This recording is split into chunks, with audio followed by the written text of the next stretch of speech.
Welcome to Political Trade Secrets, an inside look at campaigns and politics, where we pull back the curtain, look under the hood, and investigate all aspects of politics and how elections are won.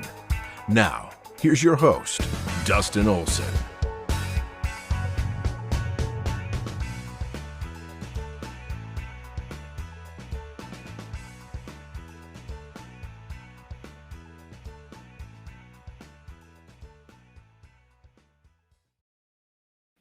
And welcome to Political Trade Secrets. I'm your host, Dustin Olson. It's great to be here with everybody today. It is a beautiful Wednesday in December. I'm here in our nation's capital across the Potomac, actually in Alexandria. And I am now being joined by my co-host, Sean Bartley. Sean, how are you doing today?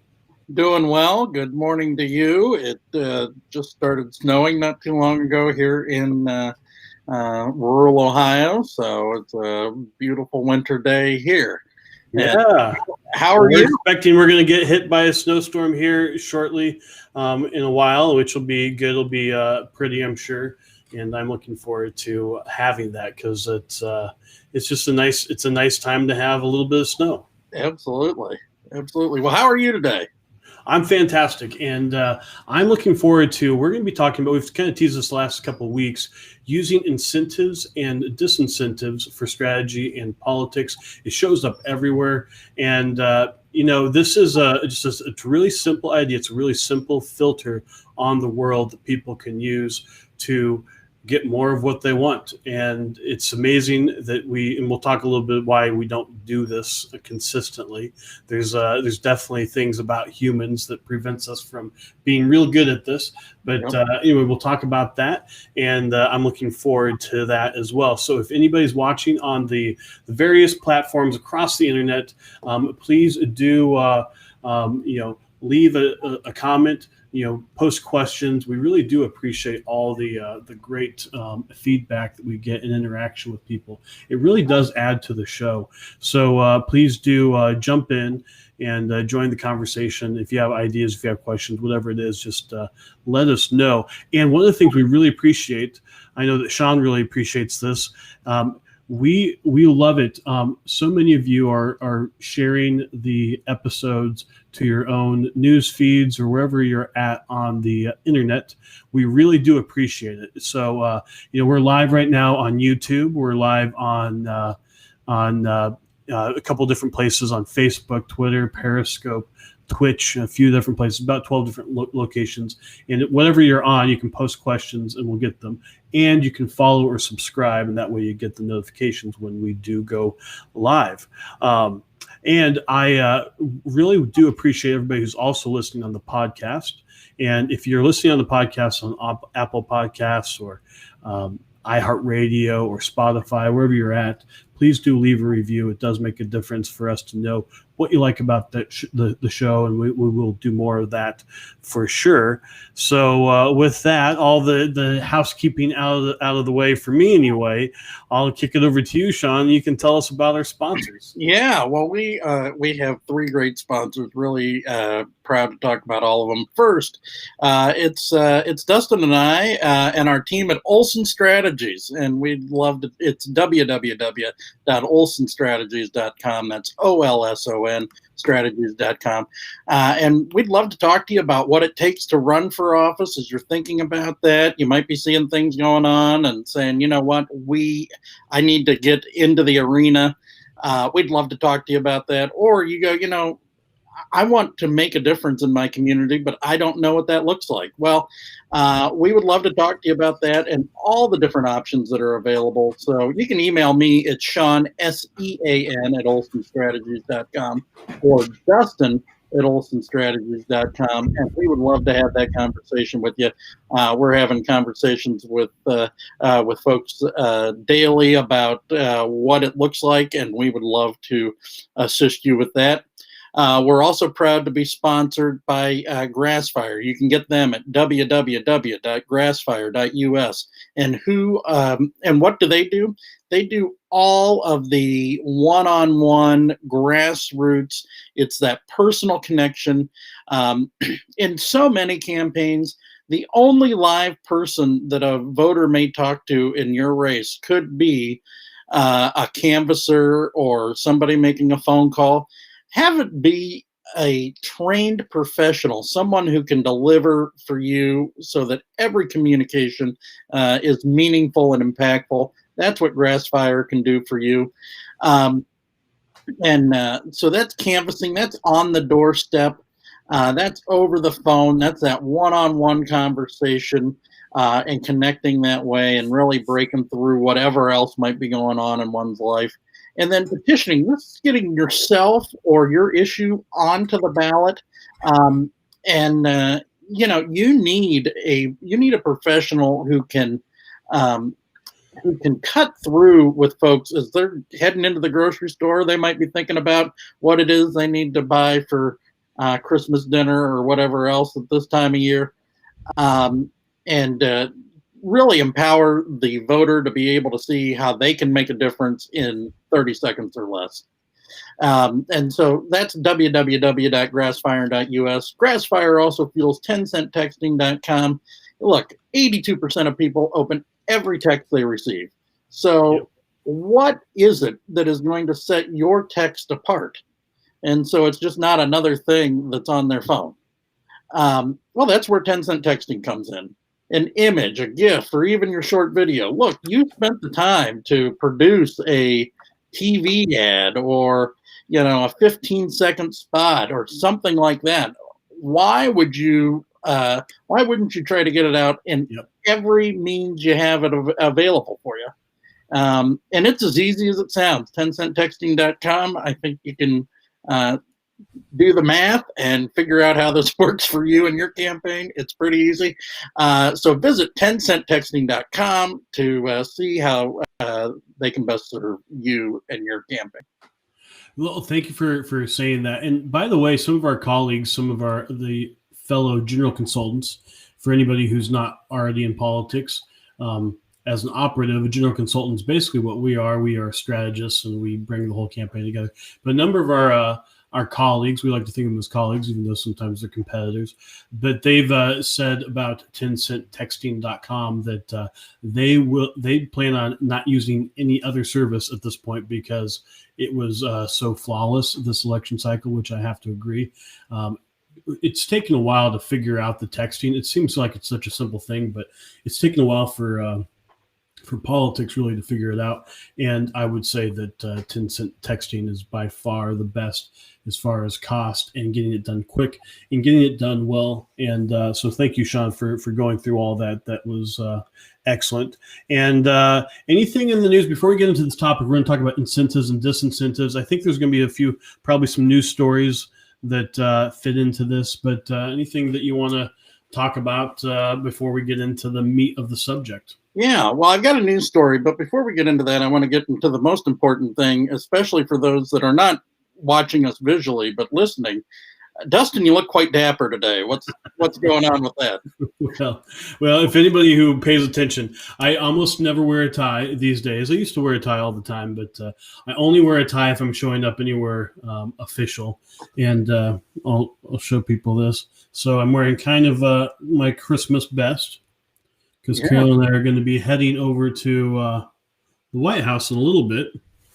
So there's if you can see that, my presidential pin. And it's not like we're having any big meeting or anything like that in the Oval Office. We're just simply going to go look at the Christmas decorations and see the good work that our First Lady has done over there at the White House, and looking forward to that. I know you joined us, I don't know, 2 years ago, a year ago. I can't remember the last time you were here for the Christmas decorations, but I'm sure it's going to be excellent. And we're going to do that. And the snow, the potential that we might have snow, that does not happen very often for the White House Christmas decorations and everything. So it'll be, a couple of years ago, there was snow on the ground. It was very, very pretty and picturesque. So looking forward to that. And there's not many ways to celebrate Christmas around these parts. So really only if you're a Republican administration and you have control of the facilities is there any way to actually celebrate Christmas right now in the District of Columbia, Maryland, and Virginia region. Well, I think we talked about this recently. There just aren't many, Christmas celebrations going on this year. I think Yeah. restaurants reported that they're down 75%. Um, and I know it's one of the favorite things for me this time of year is to see all the great decorations and whatnot. And all across the country, actually, people seem to, like places that do this, and even individuals that do this, that put out the decorations, seem to be doing less of it. So, getting to enjoy the White House, I think, especially this year, is something that I think will be great. So, I appreciate you sharing that with all of us. Yeah, and thank you, Naomi, for the yes, we will enjoy. So thank you, and it is really thank you for the comment. And again, if anybody wants to post any comments or questions about anything that's in the news that fits into this filter that we're going to be talking about here in a moment, one of the things that we have talked about is using strategic distinctions as a way to actually probably be worthwhile talking about what strategy is. There's lots of different definitions for people. And some people probably have a kind of a convoluted idea. I would just simply say the way I think about it is in kind of the old, maybe Eastern way with the Sun Tzu, is thinking about it as from the perspective of I'm at point A right now, and I have to get over to point B, which is somewhere over here. Maybe it's across the mountain range. Maybe it's through a valley. So there's, thinking about it in physical nature and like between here and there, I have to get there, and I have to think about, what resources I have to bear. Like, what do I currently have maybe in my cart and my wagon and my horse, and, what can I take with me? What kind of resources can I get along the way? And then based on the landscape and the environment, the weather, everything that's happening, what are we going to have to traverse, and what's going to be the best way through to get to that point B on the landscape. So just thinking about it from that perspective, what we've done is we've used what we call distinctions, which what they do is they basically create a filter. They create a mental model, a mindset, however you want to use it. It's a tool that allows things to be distinguished such that they get pulled forward and you have a perspective to look at things. So we look at it almost like we have this big tool bag full of all these tools, and we reach into the bag and we pull out, okay, I've got my incentives and disincentives tool, and that's what I'm going to use to think about this problem, this, how do I get from point A to point B? And then I put it back in. Maybe that doesn't give me the answer. I take out the strategy sweet spot, which we're going to talk about briefly again here, and then I can put that back. And we just have a lot of different things like that we use in order to think through things. And the one today it's so simple and so easy. And if you are willing to take it on as a filter to use oftentimes and how to solve things is, incentives and disincentives and how they kind of interplay with each other. And I always think about it as, when you have incentives and disincentives at play, it's kind of like the flow of water, that you have the path of least resistance. So you have the pull of gravity, that's kind of the incentive, that's the thing that's pulling. But then you have the landscape that's there, and the water is always going to follow that path of least resistance, and it's going to have, movement, and you can kind of guess where it's going to go. And we do this with the Olson strategy sweet spot, which is based on Sun Tzu, and the quote from Sun Tzu, the avoid what is strong, attack what is weak. And the idea is that you have, one circle is your strengths. If you're a candidate running for office, what are your strengths? And then the other circle is maybe your opponent's weaknesses. And then there's another circle, which is what voters care about.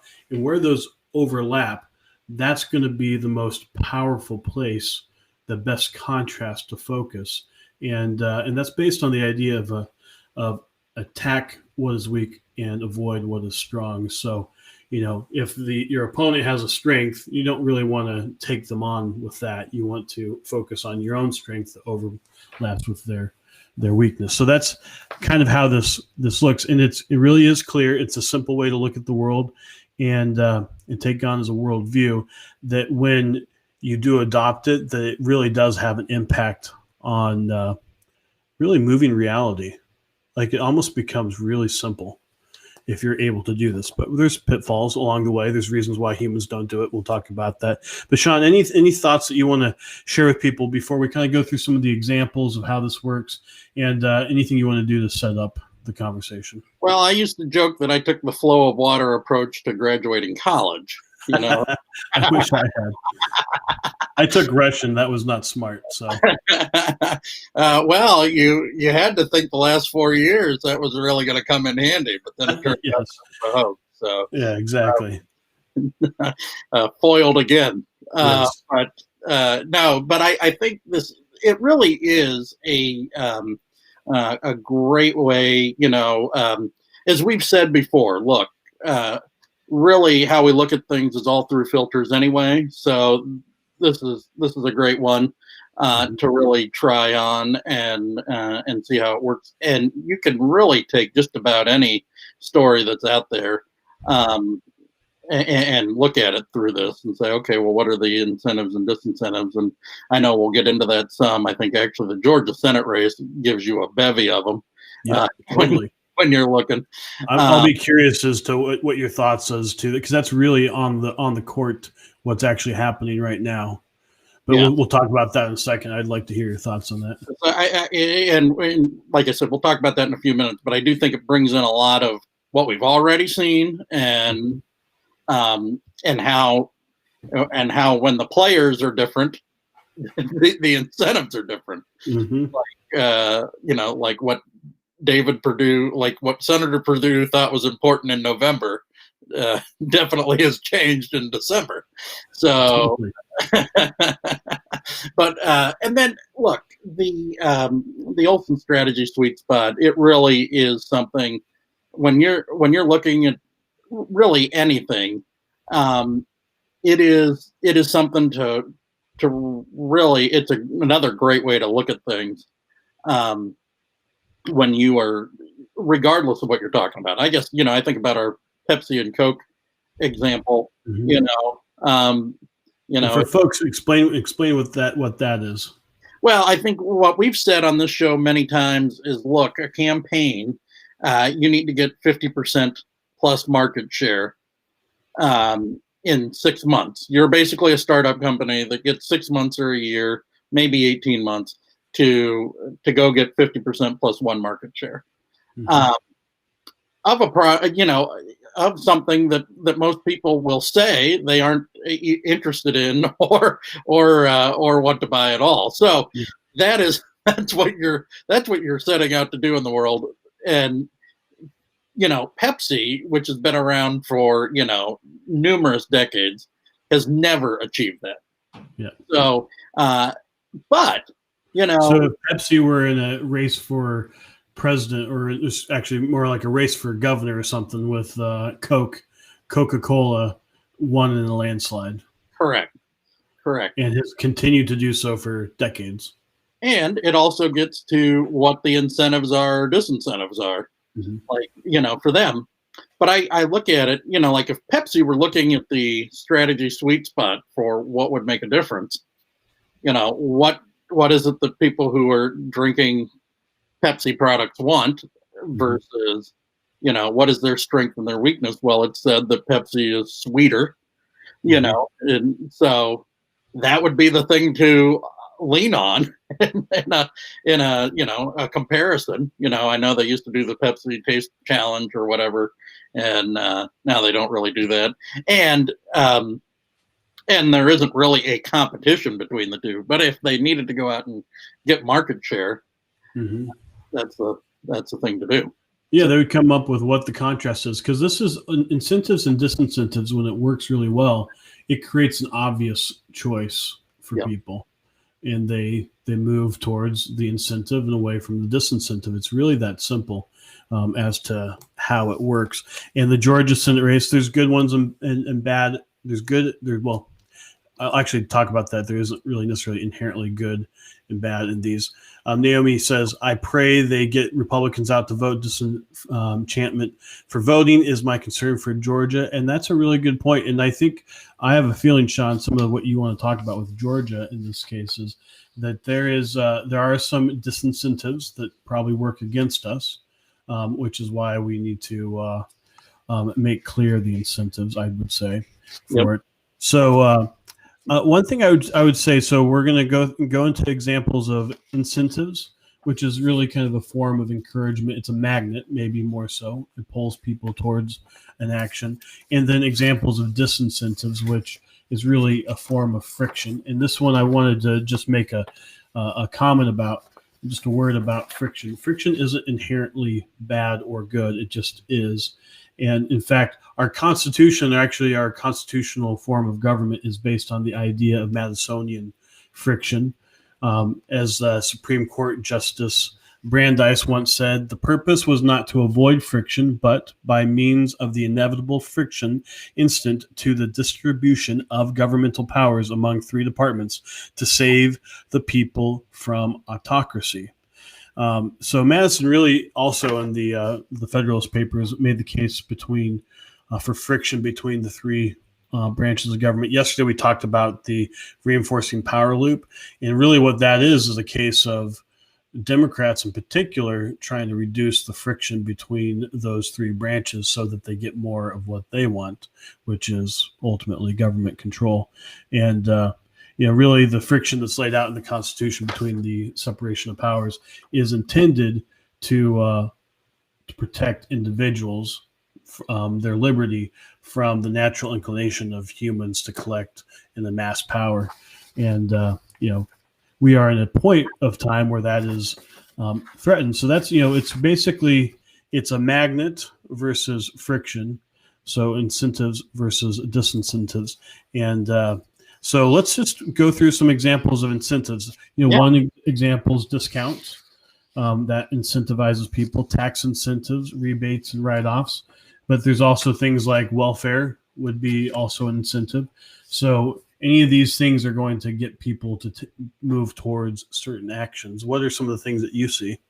Well, I think these are great examples because, look, right now the travel industry is down with COVID and everything that's going on, the China virus. So when you look at things like discounts are something to get people out there. So if if you're someone who says, well, I'm not afraid to travel, you might have other concerns, like, is whatever going to be open, or, whatever those concerns might be. Well, one way to allay those fears is like, hey, this is a pretty good deal. Mm-hmm. And, if not everything I want to do is available, well, then okay, because I'm traveling at half price or whatever the case may be. So I think that's something that's there. I think you're especially seeing that in airfare. And so you see flights starting to become more full again. Yeah, that's a good point. And that is those are going to be the kind of things that clearly airlines and others are going to have to provide in order to move people back into flying, because what people are doing, because there's been some disincentives also at play, which is the fear of becoming ill because you're in a confined space.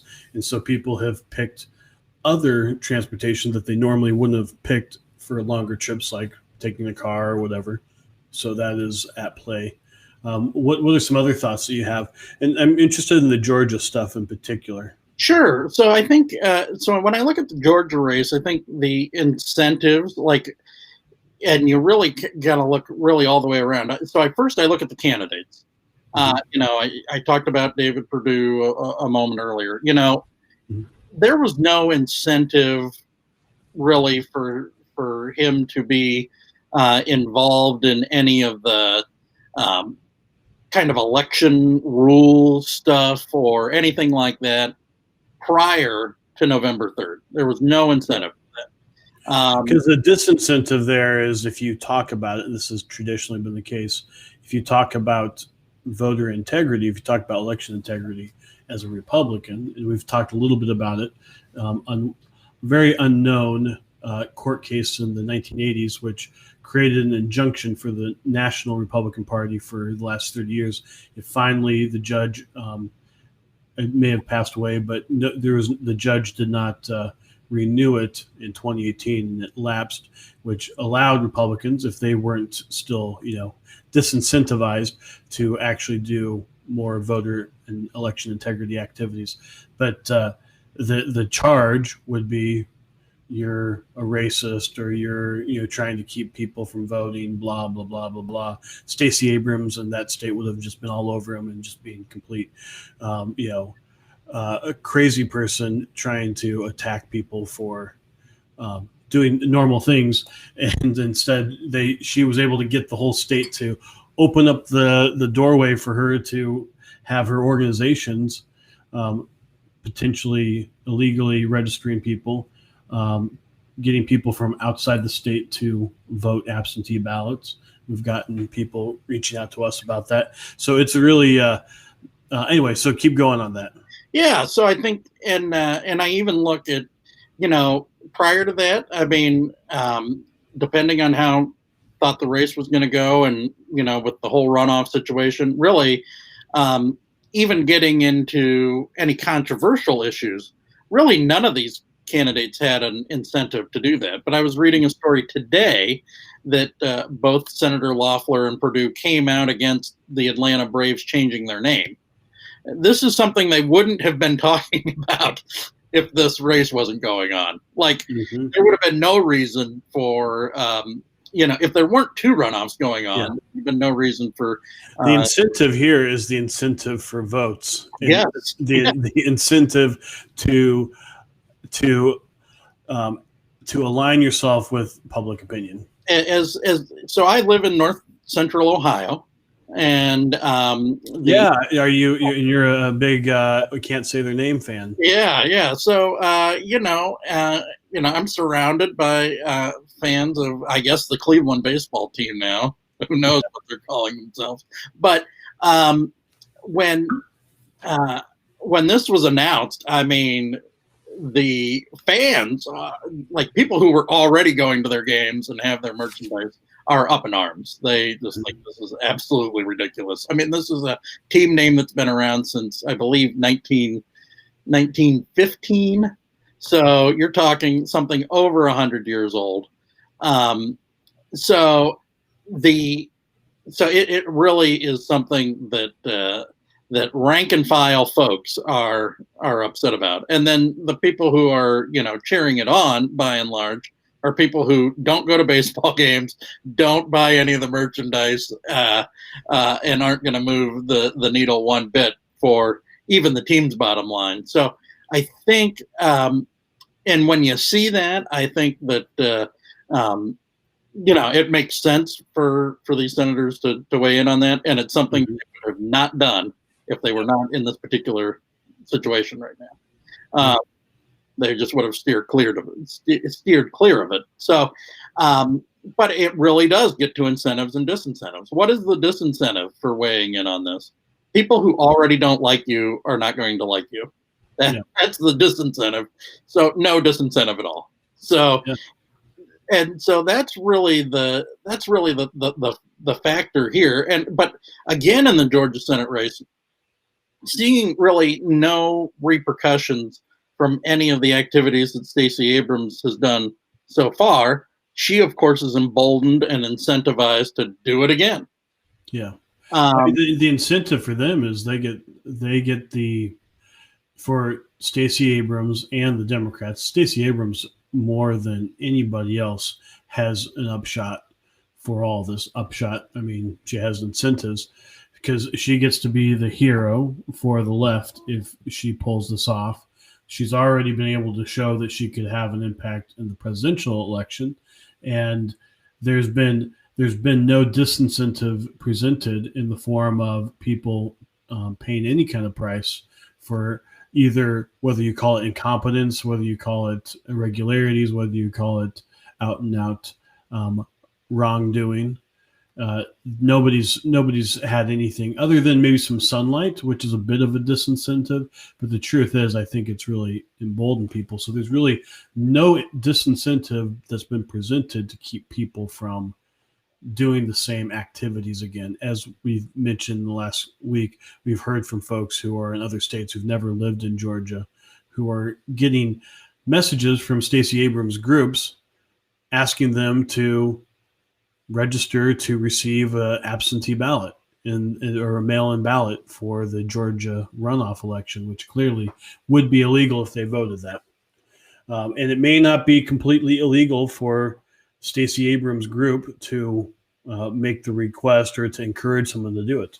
Yeah. There's really nothing that they can be held to account for that, but clearly they're encouraging what would be illegal activity when they do that. And as we said before, the great thing is you have to lean back on incompetence. Mm-hmm. And I definitely bet that her groups could do that well. Yeah. So, it's just a simple thing, and it's a tried and true way to get away with such things. Well, incentives. If anybody has any thoughts as to what are great incentives that you see out there in the world, I mentioned that there's neither good nor bad as far as incentives. So discounts we mentioned is a very positive way to incentivize people to take an action. It could be a money back guarantee, and a lot of companies will use that. Tax incentives, we constantly are using the people on our side call it social engineering, but you have rebates, you have write-offs, you have the tax code has constantly been used for incentives and disincentives. Well, and then on that, in like local governments will use it like abatements. Mm-hmm. Like you're creating jobs, okay, no property taxes for 10 years or whatever it might be. So it's definitely an incentive to try to get folks to either move to a particular place or move to your town. People against that have argued, well, this really pits town against town and whatnot. But it is an incentive on the positive side of things that can really make a difference. So, and then on what we would consider a negative incentive is welfare, for instance. Not that we're against any kind of social safety nets, but it's just it's a fact that if you incentivize, one of the things we saw, this is not welfare, but so welfare, there's an incentive there. Then changing subjects to something that we've seen this year, there was an incentive. We saw it a lot with campaigns. Grassfire dealt with this quite a bit for their, with the call center and things like that. When we had the $600 extra a week part of the unemployment benefits, all of a sudden there was an incentive to not work. So companies that were hiring a lot of folks were trying to hire people and bring them in for temporary work in particular. They couldn't hire people because there was an incentive to not work. And that, and a lot of the people, they wanted to work, but they realized if they did, they wouldn't get the extra money. So it incentivized people not actually going back to work. And that's one of the dangers with such things. Well, and so I really look at this. So, there are a lot of things where there are incentives and disincentives. And I think the one you just brought up, like there was one incentive, which was, oh, hey, we want less people working because going to work. The disincentive, of course, is, well, employers still needed some people to work. And so how are you going to do that under that scenario? And I think that's a great lead into the shutdowns in general and the incentives and disincentives there. Look, the way the media has covered the China virus, it seemed to be almost always a incentive for governments to shut down. Yeah. And one of they created a framework where you were a good person if you shut your community down. Yeah. For like the elected leaders. Yes. And there seemed to be no disincentive for these elected leaders. Like, what was it? Like, where was the backlash going to come from? Yeah. Well, there was disincentive to stay open. Yes. Because then the disincentive is that you'd be accused of murder. And we work with people who did a great job through this process and leading and fighting for the right of free speech and assembly and economic freedom, et cetera, et cetera. And they were literally accused of murdering people, even though in their local area, not a single person had died from the coronavirus. And I think at this point, if anybody has, it might be one or two people for these areas. But local leaders who really led strongly. But there was a strong disincentive because they were accused of murder, and they had people flipping out, screaming at them, making fools of themselves. But you don't really want to have that punch in the teeth all day long for too long. Yeah, well, exactly. And so it really created where the lone incentive was for governments to shut down or to severely modify. And if you didn't fully shut down, people were still not happy. I mean, it was truly remarkable. Well, in wrapping up the incentives conversation, and then we'll go into disincentives, and then we'll look how there's an interplay between them. So a couple of places on a campaign where you want to incentivize people is in fundraising in particular. Look for ways that you can incentivize people to donate. A really simple thing that no, that's not true. A really simple thing that campaigns struggle with. I think most campaigns try to get this done, but they always end up, falling behind and constantly trying to make it happen, is the thank you letter or a thank you call, or just making sure you say thank you to people who have given to you. Your house file, which is basically everybody who's ever given to you, they're the most likely to give to you in the future, more than some new donor that you've never talked to. So the incentive here is thank people, do something that bolsters that positive action that they took to help you, and that is that's an incentive that for them to do it again. And what would be something else that you would say is an incentive that campaigns could employ? Yeah, well, great question. I think the one is having incentives for volunteers and whatnot. Some like to make them competitions, let you know where you stand with others, and how many calls have you made, how many doors have you knocked out, how many people have you talked to, whatever the metric is.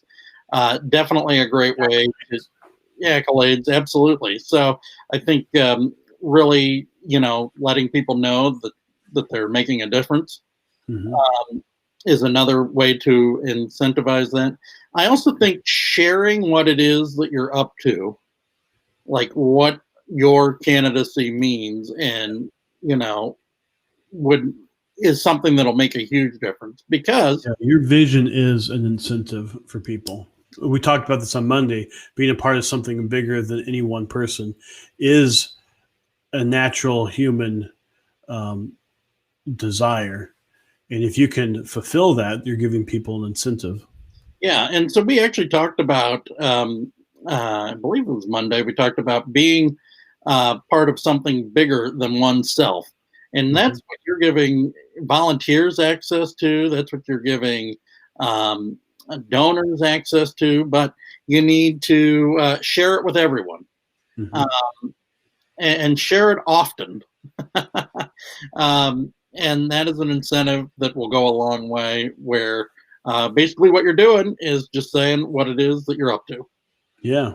And so Naomi says, my email is full of fear from Georgia. We are going to lose the Senate in America. What kind of incentive is this? Well, it's not an incentive. It is a disincentive to not take action. So basically it's a disincentive, and this is a perfect way to move into the disincentive conversation and examples. Fear is one of the most powerful tools really in any kind of persuasion, but in particular in politics. I was just perusing an old book because we're going to reach out to them at some point, but where is that? Well, anyway, How to Beat the Democrats is the book. And anyway, in there was a line about how Democrats use fear. This is a 20-year-old book, how they use fear to win elections. And even then it talks about how they use racism to try to attack Republicans and everything else. And it makes a couple of comments about the attacks on George W. Bush, which, really I think people have forgotten. So it's really clear that disincentives, fear, so you will avoid what you fear. So what are these emails trying to do? What they're trying to do is they're trying to have you avoid losing the Senate seat in Georgia. Yep. That's what they're trying to do. And so what are the ways you can do something about that? You can donate. You can make phone calls. You can, if you live in Georgia, you can vote if you're registered. So those are so that disincentive it's a disincentive to non-action. It's a disincentive to resting on your laurels. So that's what it is. It's not an incentive, clearly. It is a disincentive for the doing nothing, which in a January election is a pretty powerful thing. And I would say that they're using one of the most powerful tools to do so. But just to give people a sense, before we go into this a little bit more, there's neither good nor bad. As I said before, balance of powers, that is a disincentive to having a monolithic government. So there's friction that's created between things. Taxes, what you tax, you get less of. So that's friction. The border wall is what I would consider a positive form of friction. It doesn't have to be perfect. It just has to slow people down so that they're less likely to try to come across the border illegally. Regulations would be another disincentive that, when we remove those, it causes more economic growth. So, Sean, what are some of your thoughts? Yeah, well, I think just on Naomi's example, I want to acknowledge people who are making calls. I saw some friends of mine in Indiana actually had a phone banking party, like at someone's house. Wow. Yeah, I know. Great. Yeah, I thought it was 2019 when I saw that, but but I thought it was great, and so I really want to acknowledge those that are doing it. And I think part of it is out of what you just described, Naomi, which is the idea of, look, if you don't turn out and vote, you don't take this seriously, the Democrats are going to win the Senate. Yeah. And that is what we're not above using some fear. The reinforcing power loop that we've talked about, we want people to get, you let the Senate go, and they have every lever of power, and they can pack the courts. They can add 4 new Democrat senators to the Senate by adding 2 new states. They can change election laws across the country. They will still try to do all those things. They will boost the power of the bureaucracy, increase regulations, so on and so forth. The media will go completely unabated in their control and propaganda as far as information that we're able to see. Because if we don't have the Senate, there's no way to investigate. There's no way to have hearings with these social media companies. So, yep. Yeah, I think it's it's when we think disincentive, we think bad. Like that is a natural thing for us to think. And disincentives are just things that, as you mentioned, Dustin, really, put up friction. Yep. And that's neither good nor bad. And we would say friction always works. Mm-hmm. It's a simple thing. So something that you may have noticed in the last few months. So social media companies, big technology companies in general, they are very good at understanding these incentives and disincentives, and they will use it. So the more streamlined an opt-in process is for somebody to opt into a software or to sign up for something, that is going to increase the likelihood that people are going to sign up for your service, what have you. If you remember it, probably about 10 years ago, Facebook started working with other companies to allow people to just use their Facebook profile to sign up for something.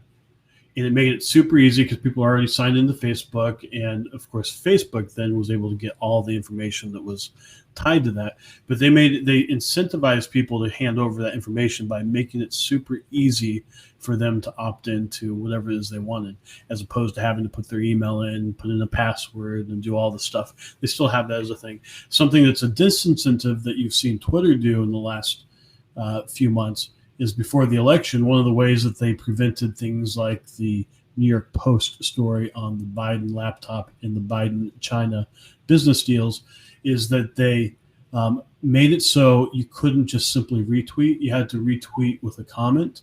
So it created an extra step. It wasn't that big of a deal, but when you think about millions or billions of tweets happening, that one extra step is going to reduce the number of retweets of something by some magnitude of 1 million or a couple million, you'd think, out of that. It doesn't have to be big numbers. So there's things like that. One thing that we've seen on campaigns with direct mail is that there was a point, I think it was probably about 10 years ago or maybe 15 years ago, where the U.S. Postal Service required, we used to send like trifold brochures or brochures where you just, it was folded and it was like that. And you had more information on it because you could have a few folds. And then the U.S. Postal Service required this little sticky tab, sticker that you had to tab it, and you had to like have it closed. Well, that made that kind of direct mail completely useless, because that one little very small piece of plastic that you just had to cut was enough to keep people from seeing anything on the inside, because no one was going to take the 7 seconds they're going to look at your mail piece between walking from the mailbox to the trash. They were not going to cut that tab and look at what's going on inside, which is why almost every piece of mail that you get now for political campaigns is on a flat. So you just get something, maybe it's an oversized flat like this, or it's like a postcard flat that looks like this. But that's what you're going to get. It's just going to be one piece of paper, no folds. Any thoughts about that, Sean, or anything that you see as far as marketing and other places where? Well, I think that's a great example, especially when it comes to politics. Mm-hmm. Is that look, there will be friction, and it'll come in any number of ways. For campaigns, it could be the cost of being on TV goes up. Mm-hmm. When you're reserving time, that is, you had budgeted one thing, and then who knows, maybe four elections became competitive around you, or enough that they're spending money on television. So that is something that that's driven by the market, and so that is something that can drive up the cost, and of course that would create friction there. So that's not a surprise. It's just something to be mindful of. Like, you're going to be planning for different things, and one of the things that almost always happens is you're planning for those types of costs. You have to assume that those things are going to go up. Now, this is where what you could possibly do, it means you might have to change where you get your message out and how you get your message out. Dustin talked about direct mail. Well, what did it do? It just changed how the direct mail looked to you for a lot of folks. So one way to do that is what we've talked about, 10centtexting.com. You can go there. You can see how you can get your message out if other platforms are holding you back. We talked about, you still right now cannot do political advertising on Facebook. Yeah. And you can't do it on Twitter, but that's been something that's been pretty constant for a while. Yeah. So if that's a place that you were doing it prior to a week before the general election, 2020, well, then you got to find another place to do it. This is one way to do that, and to be able to do it out at a comparable cost or something like that. So yeah, and maybe a little bit cheaper. Yeah. It's one of the reasons why texting, and why we had to figure out texting, how to use it best, and why 10-cent texting came into being, is that for us, we we were having a heck of a time with digital platforms, and we still do have a heck of a time. As we've mentioned before, we as a company, private company that's not, a campaign, our private companies are barred from advertising on these platforms, which I think is a constitutional issue and discriminatory. However, it's going to require a lot of us banding together, most likely, to do something about it. And I don't think that's actually going to make that big of a difference. I think it has to be at a higher legislative level, most likely. But which is why we continue to be out here and speaking up on these issues. But because of that, it just has become so onerous, and there's so many disincentives. One of the things that we found before there was an all-out ban on our personal company 2 years ago from being able to post anything is we found for all the conservative groups and Republican groups that we worked with on social media, in particular on Facebook, that we would always run into a little bit more friction when it came to getting ads approved and things like that. So you have enough of that kind of friction, and it starts changing your behavior, and you start looking for other avenues to go spend money. So Republicans have been much better at Facebook in the last few years. It's largely because of the president, and Republicans, because of the disincentives, they're having to move away from a tactic that they were pretty good at. Yeah, exactly. And so that's something to be mindful of, and things will change in all of these areas. So just, when you see the friction, the question is it worth that, or do you need to move somewhere else?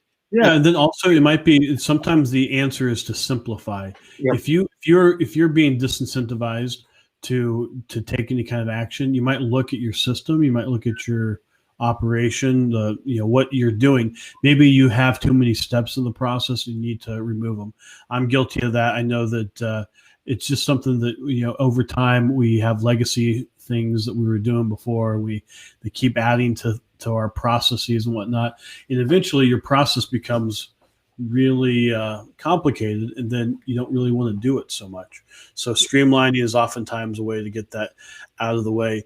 There's a term that's used in economics now called confusopolies, and a confusopoly is like an intentional kind of industry. I think the insurance industry might be one that would be considered this, but it's such a confusing environment situation for the average person. They just don't want to do the deep dive into the stuff. Sometimes when you have a legal document, and they have a document that could be probably on 12 pages, but it's on one sheet like this, maybe front and back, and like little tiny writing throughout, and it goes from side to side, and it takes up everything. You do not read that. And that is intentional because they don't want you to read it. They want you to just jump through that as fast as possible. And that's oftentimes what's going on there. So those are disincentives. I think the best place, though, where we've talked about it is the border wall in a positive way.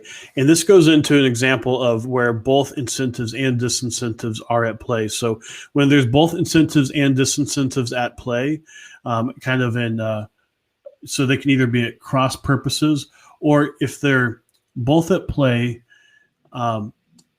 they will have a positive kind of slingshot effect for movement if they're working in tandem. So if you have an incentive that bolsters a disincentive, it's going to make the choice obvious where people go. That's why we have the Olson strategy sweet spot. We want to create the obvious path for people to make a choice. Then there's going to be those times when they conspire against each other and they create a morass, and they create something that doesn't ever get fixed, like immigration and border security before President Trump. And one of the reasons why I think there was so much push against the president is because he was willing to take on these morass issues that had just been sitting there at cross purposes. And there's all these, even the two parties are at cross purposes within themselves on these issues. So as we talked about at the beginning, water follows the path of least resistance. You have a situation with immigration and border security in the past, and it's changing. There's still some actions that need to happen, and this isn't all within the president's power, but he's done more than you could ever imagine with a lot of political opponents fervently opposing him. So you had a situation where it was really easy to come to this country the wrong way. It was really easy to do it illegally, or at least it was easier. And then you had a situation with immigration. So, there's no border security, so people could easily come here the wrong way. Then you have a situation with immigration. To do it the right way is pretty difficult. And as conservatives, sometimes we don't acknowledge that. But let's say you live in Mexico, or you live in Guatemala, or you live in Honduras. If you go to the American consulate, or you go to the embassy, and you're looking at coming to this country, most likely you're probably talking to somebody who's from that country. They're an employee of our embassy. They're actually a citizen of that country, though, and they're part of the big bureaucracy, just the same, bureaucracy that's in Washington, D.C. They're part of that bureaucracy, and it's always easier to not make a mistake. So the easy thing to do is just to stamp denied. Mm-hmm. So people have figured out over time, you're going to have to go through this big legal process, and it probably is never going to happen. You're just going to get denied. And it's really difficult. You have to deal with bureaucracy. We all know how horrible that is.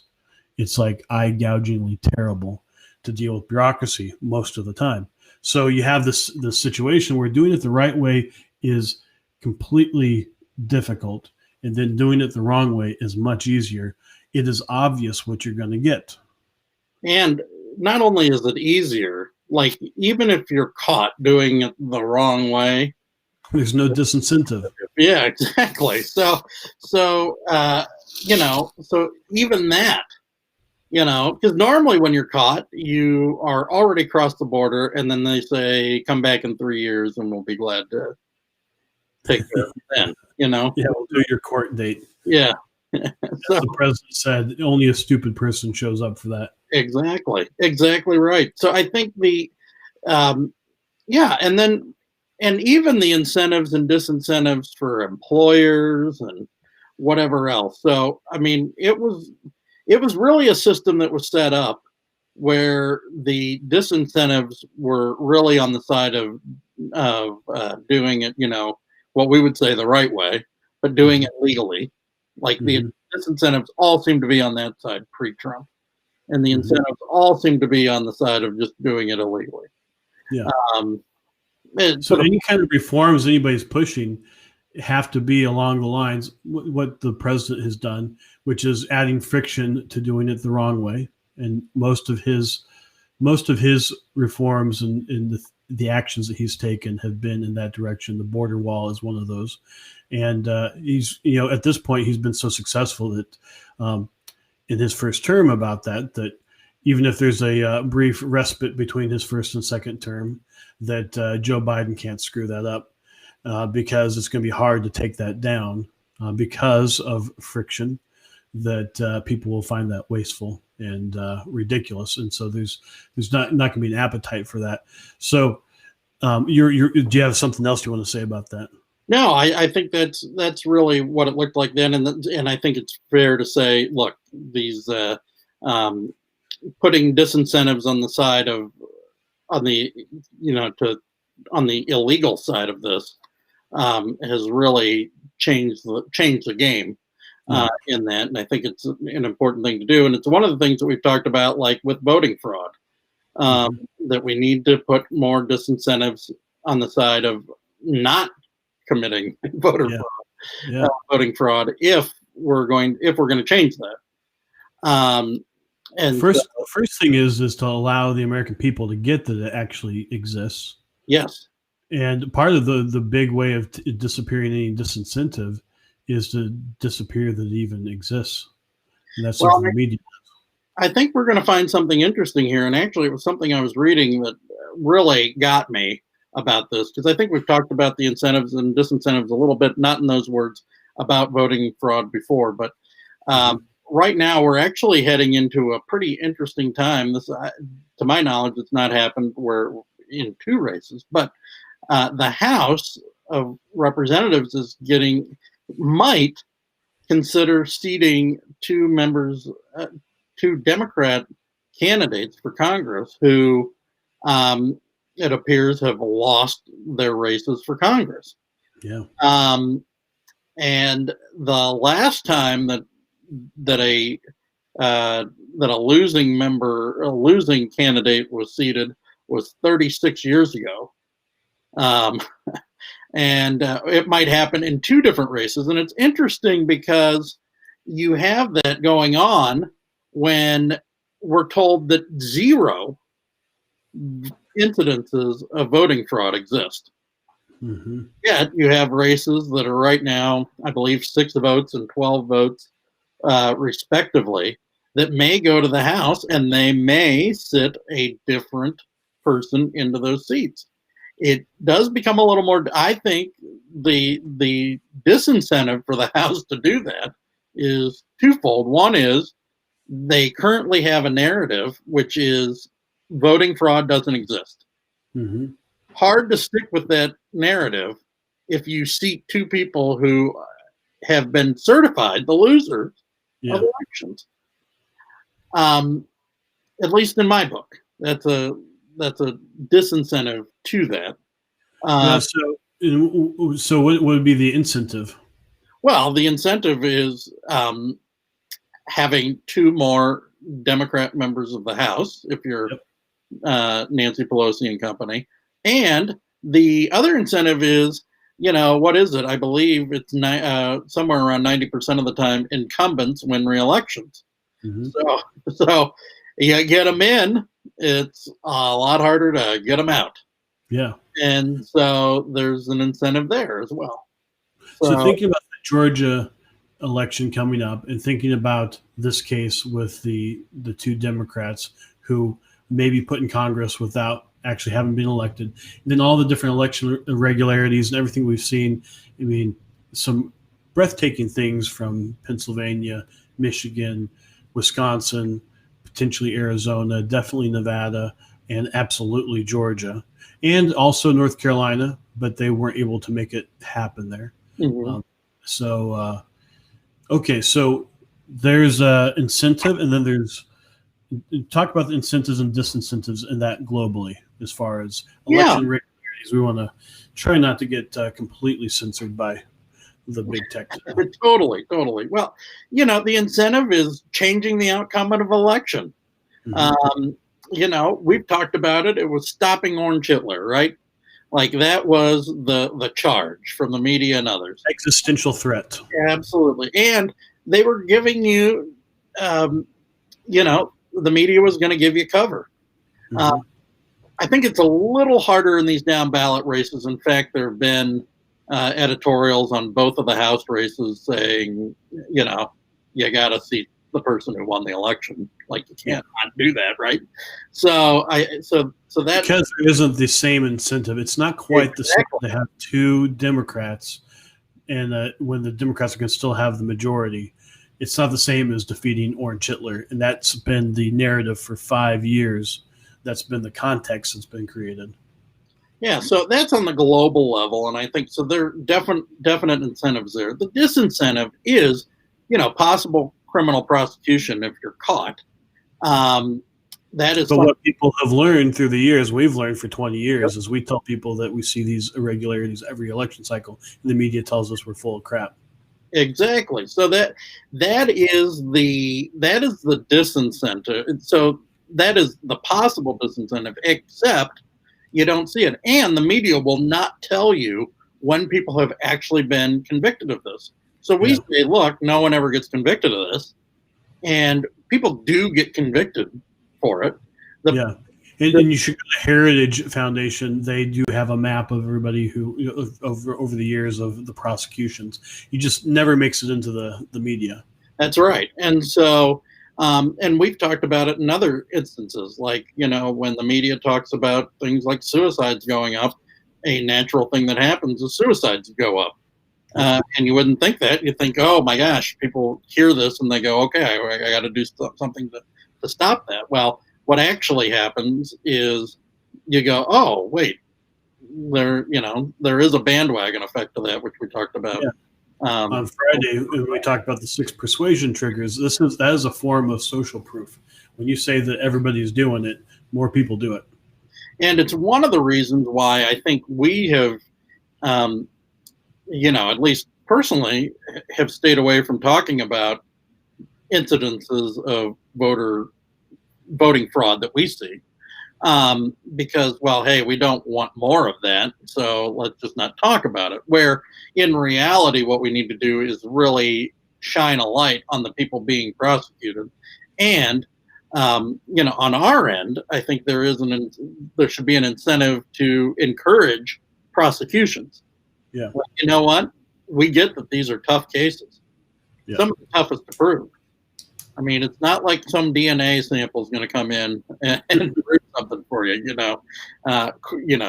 Bill Curtis and Cold Case aren't going to show up and tell you, "Oh my gosh, you're not going to believe what happened after 20 years." Here, we can tell you definitively.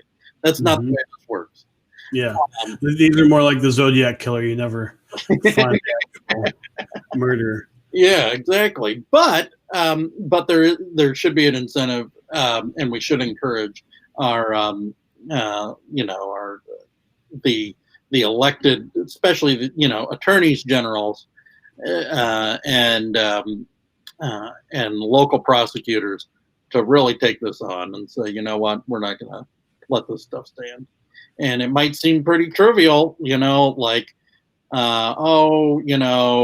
so we got a fake voter registration form. What's the big deal? Our process works because we stopped it. Well, except when we change the rules on how you register so that you don't have the ability to stop it. I mean, it's just kind of like, and no one ever tells you that story either. I mean, I think we've said it on this show quite a bit. 1 out of every 8 voter registration forms has serious flaws or are fraudulent. I mean, yeah. And then those, at least in this election, in certain states that we're talking about, people or somebody voting for a person or a non-person voted in that election because that was never caught. Let's move into how to use incentives and disincentives for strategy and positive political policy. So we talked about Trump's immigration policy.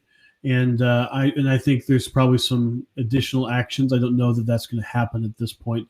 Definitely, there could be some streamlining of the process to do it the right way.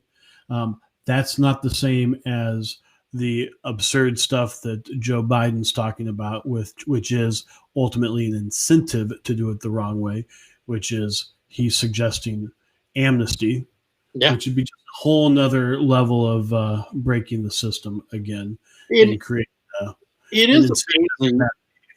It is amazing. Amnesty's been tried on numerous occasions, and it never works. If your goal is to end illegal immigration, it never works. I should say. If your goal is to continue illegal immigration, it works like a charm. Yeah. If you want to create a secondary economy with people who have to live in the shadows and can be exploited by, the Democrat Party for votes and can be exploited by certain unscrupulous,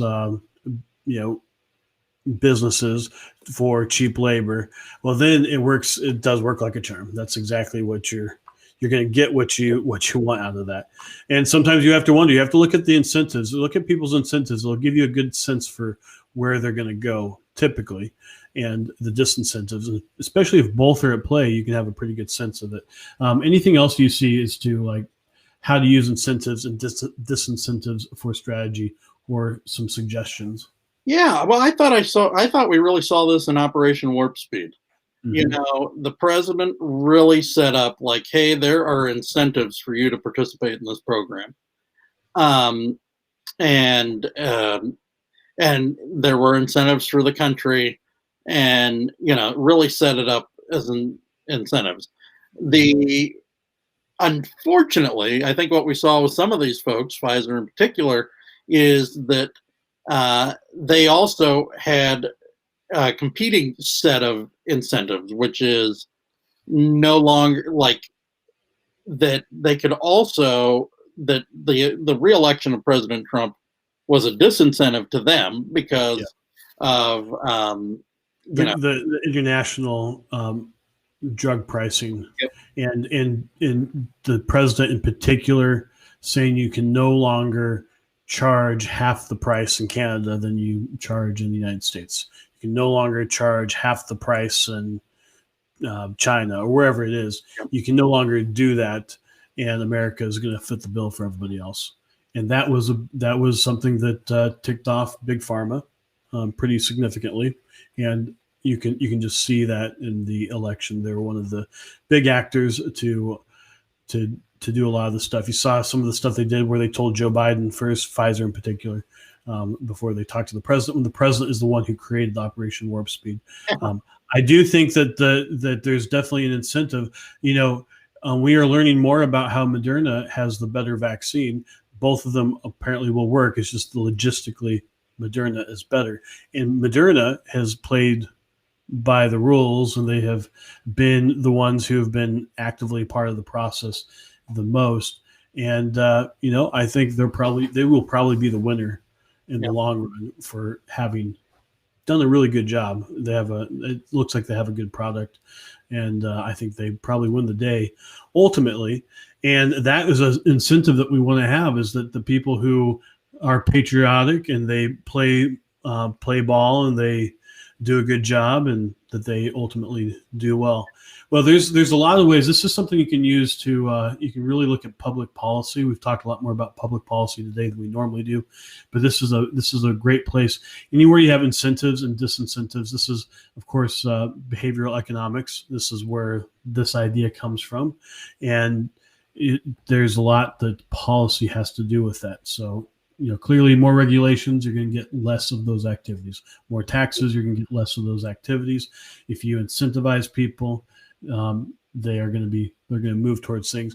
But it's not as easy as it sounds. So why is it that people don't just go around creating incentives and disincentives and things all just work perfectly in the world? And that's one, because there's lots of different competing incentives and disincentives. And, some people want to have these intentions. So there's competing intentions as well. And so that's at play. But then, in your own personal life, why is it that you don't compliment and do all the nice things for people who do the right thing for you? And why is it sometimes you're a jerk and everything else? So, I made sure to use this coffee mug today. Never apologize for being right, which is funny because any of our friends from Landmark, or we talked about on Monday, the Being a Leader course. It was actually a fellow graduate of the Being a Leader course, which we talk about this distinction in that, who gave this to me. They're also Republican, and they gave this to me because it's a funny thing. Never apologize for being right, because about what we're about to talk about is every human has this, this desire to look good and avoid looking bad, or to be right and maybe make other people wrong, or to dominate and avoid domination, so on and so forth. So these sometimes hijack what would be good actions as far as creating incentives for the things that you want and disincentives for the things that you don't want. And instead of doing that and really what you intentionally want to have happen, you get caught up in, being right or looking good or any of those kinds of things. So I would say that is probably the biggest way that people get hijacked as far as using incentives and disincentives. Sean, what are your thoughts about that? Oh, absolutely. I think, and I love being right as much as the next person, maybe a little more so. And when that's really what I'm all about, things tend not to go well at the end of the day. So, because you don't give people incentives to do the right thing. Yeah, and I don't either. I mean, I know when I've definitely fallen into that. Yeah, or they're incentivized to prove you wrong or whatever it is. So it can become a whole thing. But I'm also, this also reminded me as I was thinking about this, and I was reminded of the book What's Wrong with Kansas, and as you read that, they're giving you a litany about how Kansas votes wrong, and they're just backwards and they don't get anything. And I'm thinking, it was really from a point of view of the writer, which is, I'm right about how people should act and do. And And Kansans are wrong, and I'm going to write a whole book about how they're wrong. Mhm. And this is going to convince them that I'm right and change their actions, Of which, course. which is nuts, is what it is. And, because as I read the book, I'm like, well, this New Yorker who's writing this book evidently should be voting Republican under the way this book's written. I mean, so it just kind of was like, this definitely misses the mark. But what was really a play is needing to be right and telling others how right he and his friends were, and that's This is a common thing that happens in politics.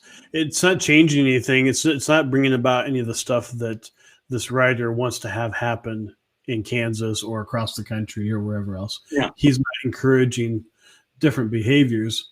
Maybe creating some disincentives for behaviors by mocking people. That's why people do mock folks. Mhm. That does create some disincentives. We're not saying all this stuff is all above board and great. It's just something to be aware of, that incentives and disincentives do play a part. And in computer design, they call it black hat and white hat design.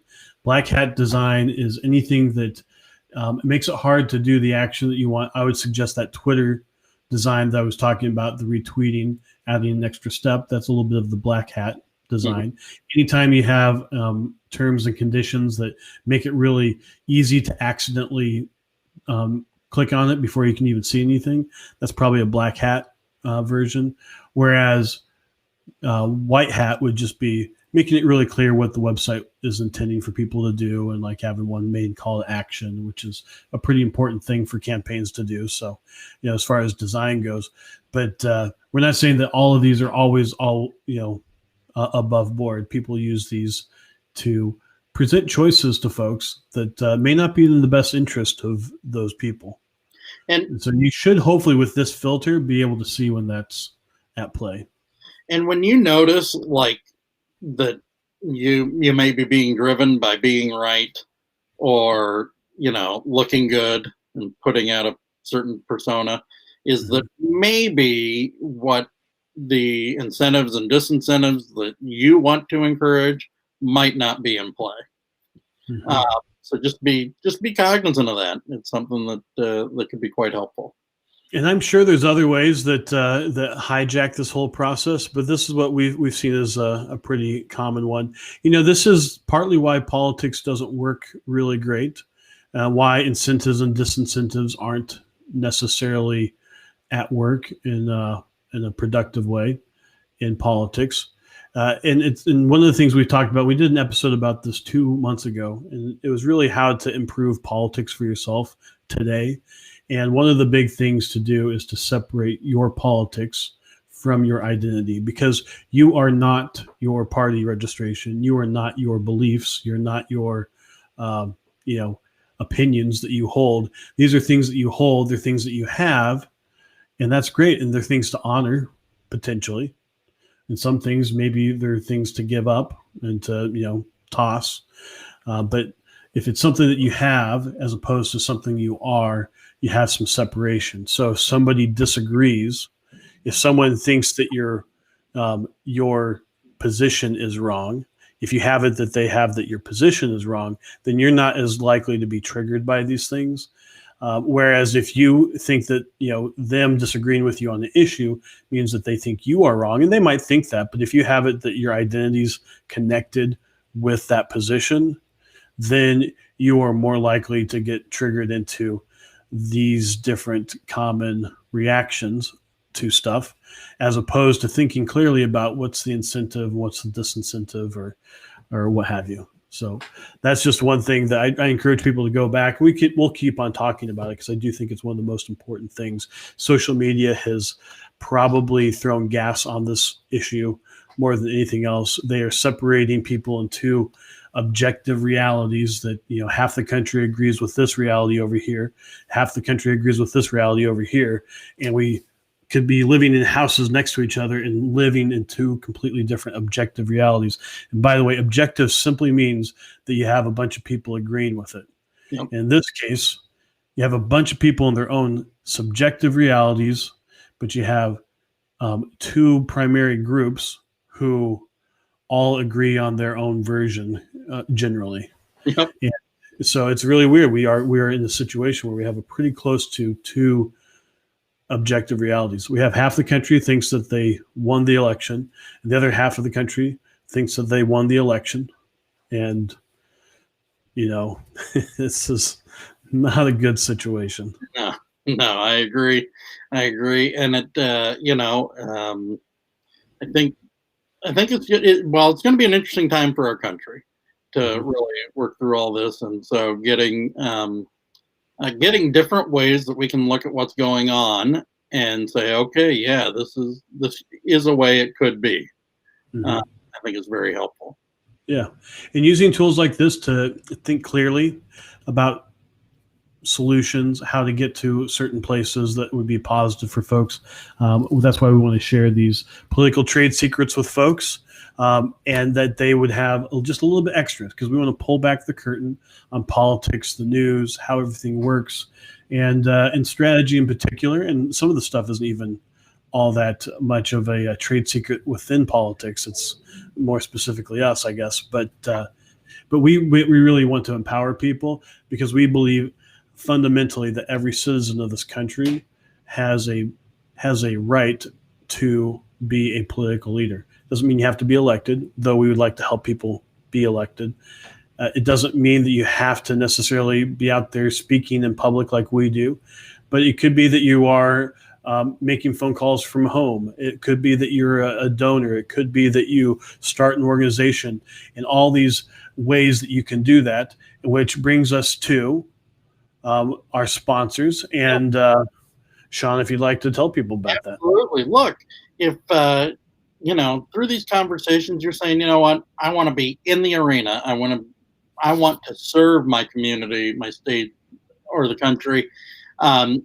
Visit us at olsonstrategies.com. That's OLSON strategies.com. You can email me at Sean, SEAN, at olsonstrategies.com, or Dustin at olsonstrategies.com. What do we do? Well, we basically work in an initial conversation. We see how what you want to accomplish in the world can best be achieved. And so we have that conversation with you and that consultation with you. When you're working with us, we really set up all the systems and work with you and your team to really be able to create the campaign or the organization that will make the difference. And so if that's what you want in either in your own political campaign or in an organization you want to set up, don't hesitate. Reach out to us today, and we'd love to have that conversation with you. We're also sponsored by Grassfire. You can get them at www.grassfire.us. What do they do? It's basically the one-on-one communication that your campaign has. As I've mentioned many times before, look, you get really, there are very few one-on-one human interactions between a campaign and voters. And so have it count. And that's where Grassfire comes in. On the doorstep, in front of the grocery store, or over the phone. Make sure that the impact that your campaign has, or your issue campaign has, is maximized. And that's where Grassfire comes in. And Grassfire also fuels 10centtexting.com. This is your way to connect with voters on their mobile device. Look, 90% of texts that are opened within 3 minutes of receipt. So make sure this is one way that you can get information out quickly and have it be read. But it is so important that your text actually say something and connect with voters, as opposed to being something that they just get. We would encourage you to take advantage of the ability to have an image, a GIF, or a short video that draws the attention in, and then actually have the 320 characters at your disposal be compelling. Yep. And it'll make all the difference. Got feedback from one of the text campaigns where a voter said, "I don't read any of these except this one. And I'm going to vote for you." And that was pretty amazing. And people even commenting back at times like, "Wow, what a cool image," or how did you even get the GIF to work in this thing? I don't even get it. And don't worry, you don't have to tell them the inner workings of how texting works. But Yep. you can send it, and you can it makes all the difference, and it really draws them in. So take advantage of that. Yes, absolutely. And download the 8 pro tips. That's, as you say, they literally wrote the book. So go to tinsentexting.com. And thank you very much for joining us today. This has been a fun conversation, Sean. Great insights today. And I really appreciate everything that you brought to today's show. And thank you for all the audience participation. And that always adds so much to the episodes. And we really do love having the conversations with you. So if you're watching this on any of the platforms, we're on 12 different platforms. If you're watching this later, feel free to leave a comment or question. We will go in and check it out, and we enjoy doing so, and we'll respond.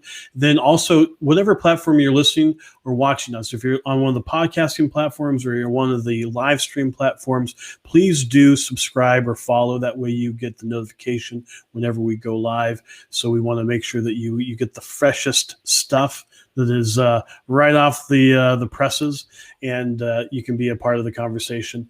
And if you are on one of the podcasting platforms, please do leave a review. It does make a difference. If you let us know what content you really liked, if there's this episode you like, let us know. We will do more of what really makes a difference for you, because we are really committed to reigniting American patriotism by empowering citizens like you to be the powerful political leaders that you can be for your community, your state, and for our country. And I ask that if you're really committed to that, you go to politicaltradesecrets.com to sign up to be a Political Trade Secrets Insider and get exclusive stuff at politicaltradesecrets.com. And we're going to be rolling out some different initiatives around that. We've talked about the Share Force. We're going to actually make that an official thing soon. And because we really do appreciate everybody who shares the program. It really does make a difference. So thank you for that. Thank you, Sean. Any last thoughts you want to share with people before we wrap up today? Well, I just want to thank you, acknowledge you for really all the insights, especially the historical insights on where this is at play. I think that really added to the conversation today. So I really want to acknowledge you for that. And I would be remiss if I didn't thank our listeners and viewers as well. So we really do appreciate it, and look forward to our next conversation. All right. Well, thank you very much. And this has been another episode of Political Trade Secrets. Check us out again tomorrow around 11 a.m. Eastern Time. Thank you.